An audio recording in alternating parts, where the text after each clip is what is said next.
চলো চলো সবাই তাড়াতাড়ি লাফ দাও। ইয়াহু, আরে ইয়াহু, আরে ইয়েস, এখন আমিও লাফ দিব। হ্যাঁ, এখন আমিও স্বর্গে যাব। আর তুমি সব পাগল হয়ে গেলে নাকি? সবাই মিলে নিজেদের প্রাণ কেন দিচ্ছ? আরে কারণ আমি অনেক পাপ করেছি। আমি যদি এখান থেকে লাফ দেই তাহলে আমি স্বর্গে যাব। কি স্বর্গে যাবে? হ্যাঁ, ওই দেখো,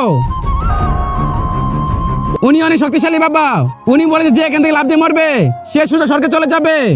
আরে পাপ তো আমি অনেক করেছি, আমিও স্বর্গে যাব। চল তুইও লাফ দে। হ্যাঁ, ইয়াহু। আর তুমি মরার পরে এত খুশি? কারণ হচ্ছে মরার আমরা সবাই মিলে অনেক পাপ করেছি, তারপরে স্বর্গে যাবো তার জন্য এত খুশি। আচ্ছা, কিন্তু সেটা কিভাবে? মহারাজ এক বাবা বলেছে যদি আমরা বীজ থেকে লাফ দিয়ে মরে যাই তাহলে আমরা সোজা স্বর্গে চলে যাবো। আরে মুখ তোদের মধ্যে কেউ স্বর্গে যেতে পারবে না, সব নরকে যাবি। কিন্তু কেন? তার আগে তুমি যদি চাও তোমার মা 100 বছর বেঁচে থাকো তাহলে ভিডিও লাইক করে চ্যানেল সাবস্ক্রাইব করে দিও। আরে লাইক সাবস্ক্রাইব তারাই করবে যারা মন থেকে মাকে ভালোবাসে। আর কমেন্টে আই লাভ ইউ মালিকও, কারণ ও কোনো বাবা না, ও একটা খারাপ লোক। তোদের মতো মুখে মানুষদের বলদ বানিয়ে দেশটা শেষ করে দিবে। আর আমরা তো এখন বিয়ে করি নাই, চিত্রকূট নিয়ে যাও এত নরকে। পুরো জীবনটা শেষ হয়ে গেল। মহারাজ প্লিজ আমাদের পৃথিবীতে পাঠিয়ে দেন।